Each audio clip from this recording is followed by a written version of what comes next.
as we welcome in the host of RinkWide Vancouver, RinkWide Abbotsford, and our Vancouver Canucks reporter, Mr. Jeff Paterson, who was busy last night covering the AHL's Abbey Canucks in their playoff series. How are you, Jeff? Yeah, doing all right. And have been happy to cover Abbotsford, although I feel like I missed out. I was one of the few that wasn't there at BC Place last night. So great show. Good to see. And yeah, it's such a cool environment to see BC Place packed like that and to have the home side come out and perform the way that they did and the way that they have all season. So, yes, add me to the list that is firmly in the camp of Whitecaps 2025. Well, and, a moment in Vancouver sporting history that won't soon be forgotten. And the other thing, Jeff, we were talking about, Gretzky, Jordan. It is a very short list in terms of goats. Yeah, goats who have played in our city. And Lionel Messi, we ticked the box last night. Yeah, I mean, I remember all those years where there was so much hand-wringing. And this predates you, Matt, but Blake, you were around. The Greater Vancouver Open and the Air Canada Championship, that it was always who didn't come and why. Why didn't they like Vancouver? And, why we love Payne Stewart, right? Payne showed up. Yeah.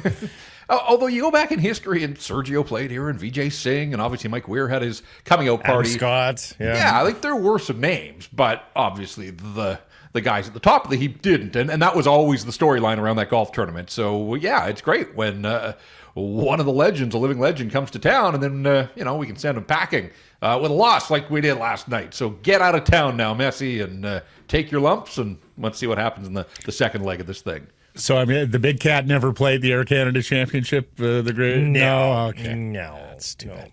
Too bad. Jeff, let's get on to the big Canucks, and then we'll get on to the baby Canucks, who obviously have a huge one tomorrow now in their playoff series. But we talked to you Monday. Here we are Friday. It's been a week since Rick Tocchet has met the media, gone home, and apparently was supposed to come back here to Vancouver.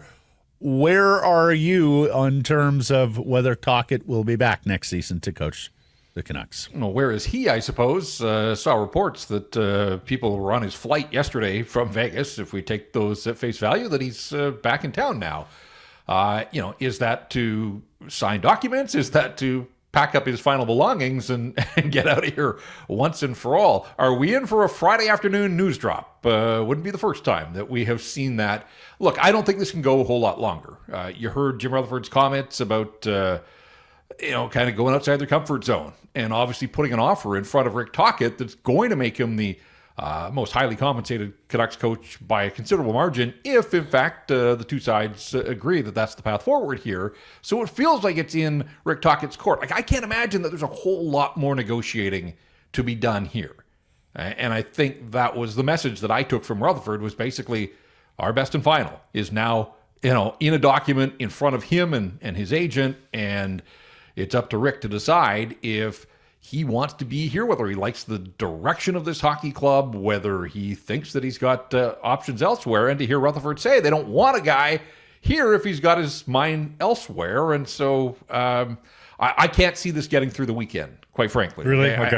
I feel like time has been ticking here. Rutherford said that he thought there would be a resolution by the end of the week. It's now Friday. I'm not saying that this is a hard and fast deadline. My sense is that this isn't going to play out a whole lot longer. So your eyebrow is raised. You are thinking something has gone awry. I mean, I guess he could just come out and say, I'm not coming back. But if we haven't heard anything on Monday, what's going to be your emotion? Oh, I think the longer it goes, the more Rick Tocchet must be considering options. If this was the job that he wanted and the Canucks had put a fair and reasonable offer in front of him, then I would think that this thing would have been a fait accompli by now, and that Rick Tocchet would have been announced as, getting an extension and moving forward here. Will there be some subtle tweaks to his coaching staff if he's back? He himself said that the part-time thing with Sergei Gonchar wasn't necessarily working. So, after a season of disappointment like this one, I kind of feel like there ought to be a little bit of change, that running it right back with the same roster and the same coaches and hoping that things are going to go like they did last year, hope can't ever be the plan. And so we'll see where it goes. But I just think that the longer this thing goes, it feels to me, and look, it's just a hunch, right? It's a professional hunch, having been at this for a while. the longer it goes, the more I feel like something has happened here to further the disconnect between these two parties. The way he spoke a week ago was somewhat unprepared on some of the future questions. But then on things like Petey, of course, he weighs in on what that player needs to do. And so that sort of speaks like a coach that still anticipates having that player. All that feeds the why. If he doesn't come back, try to get inside the coach's head. What do you think would be the chief reason why Rick Tocchet doesn't return as Canucks head coach? My sense is that he views the big picture the way that a lot of people do, and certainly the uncertainty around Quinn Hughes, as much as Hughes has gone to bat for him and Tocchet has spoken glowingly about the player and the captain. If Quinn leaves, I mean, that obviously changes the conversation on so many levels.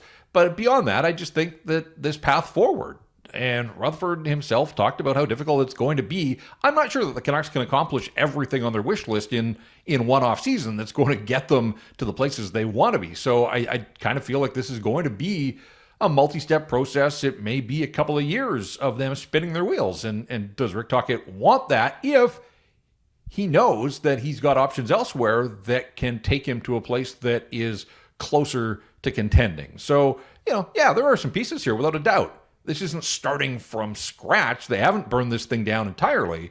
But, if they can't get out there and get Rick Tocchet the players that he's looking for, the players that he thinks that he can win with, here in the summertime, what does next season look like? What does the season after that look like? And that takes us up, obviously, to the expiration of Quinn Hughes' contract. So I think like my answer would be just sort of the longer-term vision here and the outlook for this hockey club if he's got some reservations, if he thinks that there's a softer landing spot somewhere else that can put him closer to contention. Yeah, and then there are those other jobs, Jeff. How attractive do you think the field is of the NHL coaching vacancies for the moment, and which ones Tocchet may factor into? Yeah, I look around, and I doubt that we're done. I always think that a team that underachieves and flames out in the first round of the playoffs is likely to make a change. So the list that we've got may not be completely complete. Obviously, if you're looking at big markets and high profile, you got the Rangers front and center. We all know the connections to Philadelphia, and a lot of people had done more than pencil Tocchet into Philadelphia. I think some people had written that one down in some ink. And perhaps it still goes that direction. When I look at the openings, though, the sneaky one to me is Anaheim, because I really am a believer that team is about to launch. And did some really good things already this season. And so, not that Rick Tocchet is a shrinking violet in any way, and doesn't shy away from the media coverage, but just in terms of a place you could go and work, punch the clock, but you could also live a pretty good life in the California sunshine and not deal with some of the things and the distractions that some of these other jobs present. And I just think that they've done a nice job in Anaheim. In terms of stockpiling young talent. Now, 5 years ago, we thought the Canucks had done a nice job of stockpiling young talent. That doesn't always pan out, but I like a lot of what the Ducks have put together there. They've got they had the third overall pick last year, Bennett Seneke, who's going to join them in short order, and they're going to get another decent draft pick this year if, in fact, they use it. At some point, you got to roll all that potential together and make some real steps forward, but. They've got goaltending and Lucas Dostal. Jackson Lacombe has emerged already as a terrific young defenseman. They've got other pieces there on the back end. And then up front, Leo Carlson and Mason McTavish and Cutter Gauthier had a nice rookie season, got to 20. So, for me, I like the look of that Anaheim job, and I am curious to see what direction the Ducks go with it. Ditto. If Tocchet does leave, is Manny Malhotra a candidate? Should Manny Malhotra be a candidate? And do you believe there's any part of an audition going on here in Abbotsford? Yeah, I think he'd be in the running. People would say, hey, first year as a head coach at any level. But look, this guy's been around the game, obviously as a player, and has apprenticed as an assistant coach here and in Toronto. That part doesn't scare me off. Manny was a thoughtful guy as a player. I think, he sees the game, he thinks the game particularly well. Done an incredible job down in Abbotsford this year. So, Yeah, but I say that, and I thought Jeremy Colleton was sort of being groomed within the system to perhaps get an opportunity. That didn't happen, so he bolted. And I'm not saying that Manny's going to bolt, but I think the job that Manny's done down on the farm this year certainly would get the attention of other teams and organizations around the National Hockey League. And when I look at a Spencer Carberry who didn't have a huge profile, but just had quietly climbed the ranks and had done good work and by reputation gets the opportunity. And guys, this is how crazy the coaching carousel is in the National Hockey League these days. Spencer Carberry isn't even at the end of his second season as the head coach of the Washington Capitals. He's going to be the coach of the year. He's now 10th in seniority in the National Hockey League. Yeah, crazy. The churn is ridiculous. And, Edmonton Oilers responsible for a lot of that. Well, yeah. And I mean, Rick Tocchet resides in the top 10 now, and he's only been 2.5 years on the job. But I was just looking at the list the other day. Carberry and Andrew Brunette were both hired at the end of the hockey season coming up on 2 years ago, and they're 10th and 11th in tenure right now among all active head coaches. So, but the Canucks aren't looking for a finishing coach, like the Oilers, for instance, if they were to move on after an early departure. Like, they're not looking for that coach to finally give them the Stanley Cup that they've been knocking on the door for. Like, Manny is not a crazy suggestion. It's not the seasoned guy maybe that some of the veteran Canucks would be loving, but I mean, I don't know that it's that offside of a call given where the Canucks are currently in their evolution, right? Yeah, and look, this is a different scenario for the Vancouver Canucks where they've made their pitch to the guy that they want to remain in the job. Here it's the coach that has the decision to make. If Rick Tocchet decides to go elsewhere, though, the next guy will be the fourth head coach in less than 4 years. And we watched the Edmonton Oilers. We all mocked the Edmonton Oilers from the outside not that long ago where they did this, basically forget coach of the year, it was coach for a year. And they rolled through a ridiculous roster of head coaches. At some point, it's not the coach. They were hiring qualified coaches in Edmonton. And at some point, it's the roster construction, it's on the players themselves. The coach obviously has a role in all of that. But I just don't like the fact that, this management group has always talked about alignment from top to bottom. And if Rick Tocchet moves on, they're going to be on a fourth coach. Quinn Hughes is going to have his fourth coach in 4 years. Like, how? How do you move forward as an organization when the messaging, the voices are just in constant state of flux? Let's move on to Abby. Yes. After a nice opening game in their best of three, but what happened last night that makes it now a little bit dicey after this fabulous run? And this is the nature of a quick best of three to start the playoffs in the AHL. All of a sudden, it's do or die.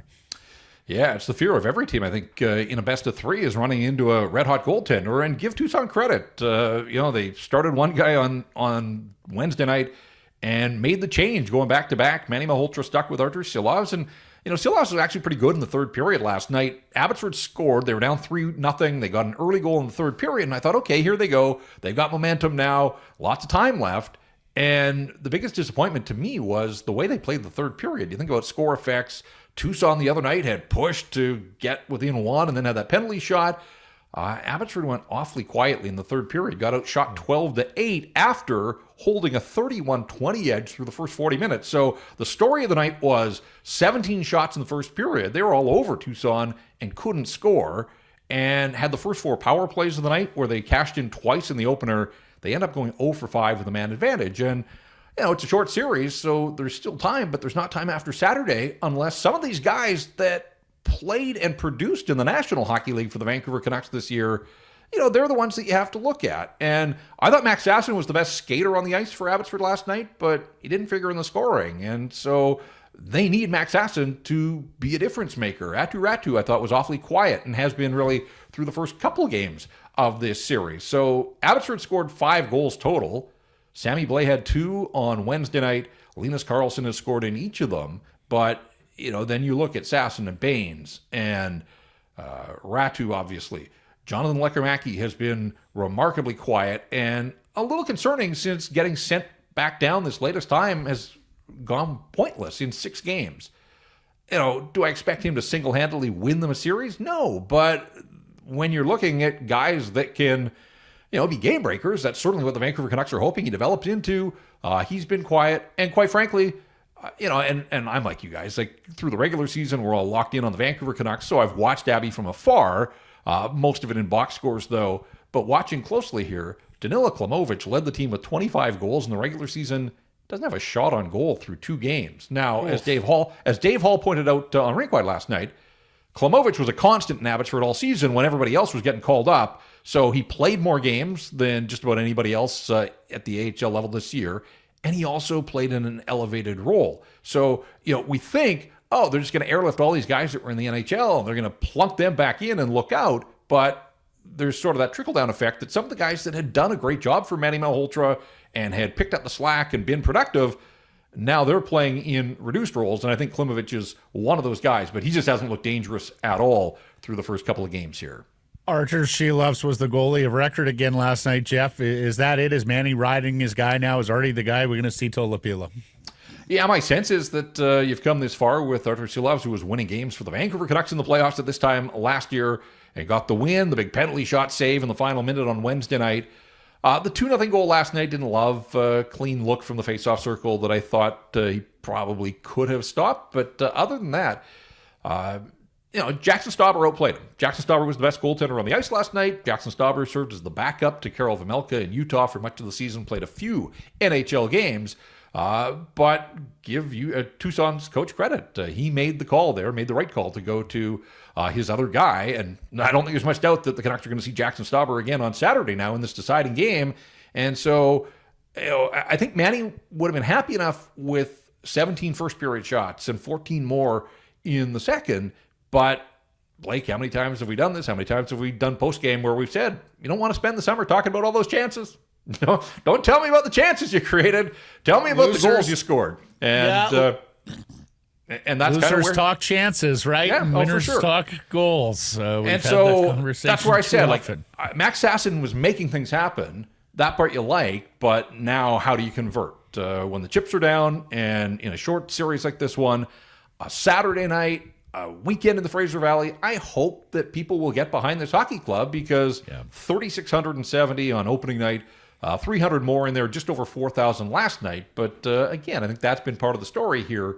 A lot of empty seats. So it's win or go home. Let's hope they get a real home ice advantage. Do or die game absolutely. On a Saturday. I got high hopes. And just to be clear, Jeff, this is an opener best of 3, but you get a chance to breathe. If you win this game, not only do you move on, but it's a best of 5, correct, in the next round?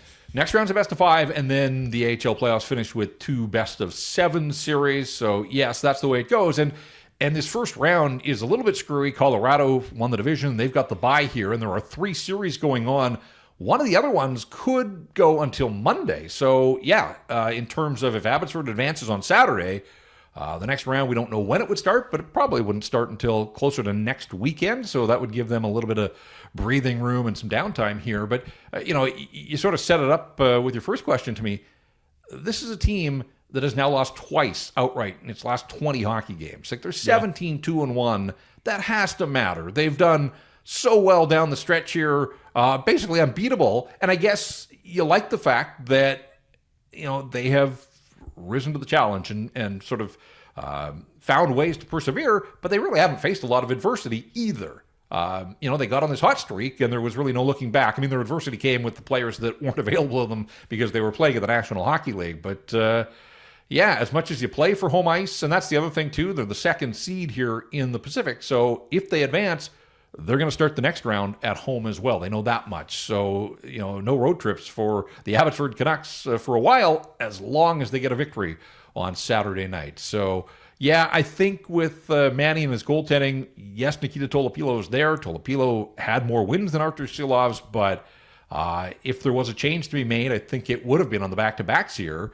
And, at that point, you sort of have options and try to figure out who's got the hotter hand.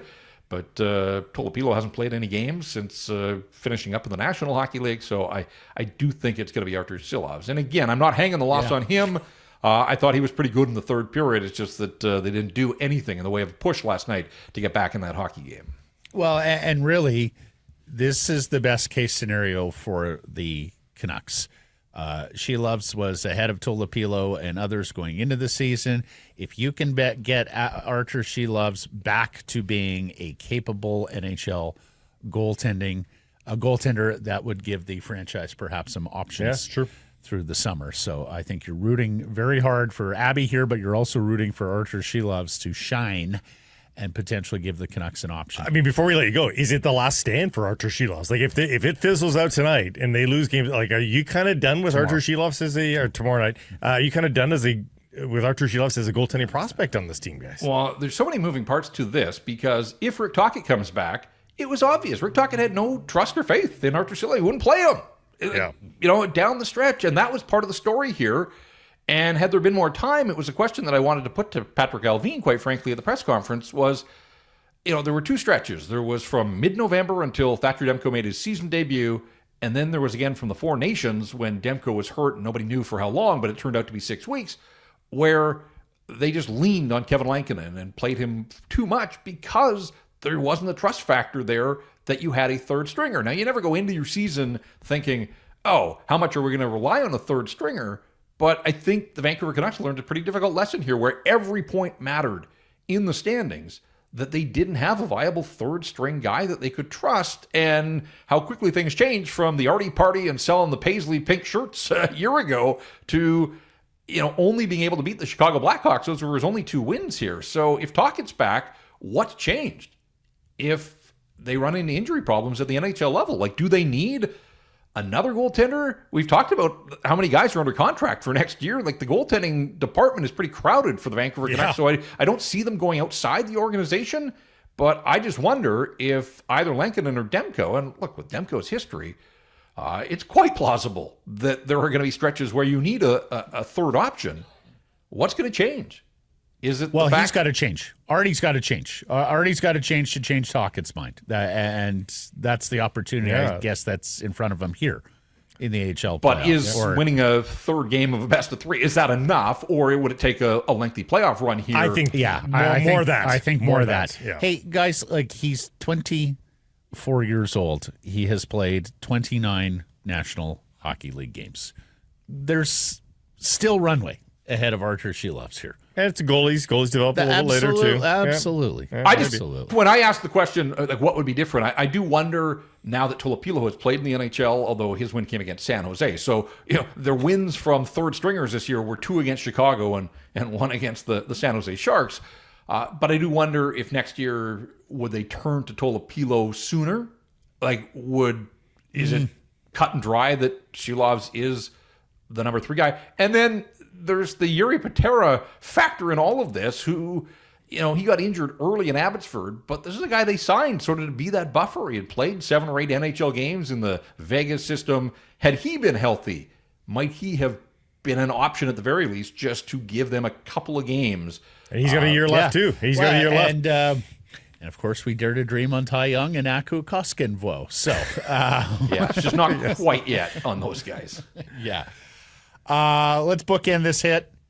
Talked about Messi at the top. Referenced Jordan, Gretzky. Tiger never played here. Just did the research, Jeff. Jack Nicklaus played here. The 1966 Canadian Open at Shaughnessy, won by Don Massengale. Chichi Rodriguez was the runner-up. You cover that event? I did not cover that one. It's my understanding that a young Tiger Woods did play around at Olympic View in Victoria at some point in his teenage years. So he's touched British Columbia. He's played some golf here. Obviously, those Skins games as well. Remember the Skins game? Nicholas North and Predator Ridge. Like, Phil Mickelson played Predator Ridge. I think it was Phil and Sergio Garcia, among others. So, yeah, we've had some notable names come through, but and we talked about the first segment too. The OG soccer god. Pele. Pele, multiple times. Of course, during that era when all the big stars were in the NASL, right? Yep. Awesome stuff. Jeff will be watching and listening to RinkWide Vancouver Saturday after the Abbotsford game, and we'll catch up on Monday, my friend. Thank you. Yeah, Abby going the distance here, and of course the Vancouver Warriors on Saturday. Again, what a weekend. Big weekend. Whitecaps, we got all this going on in the city.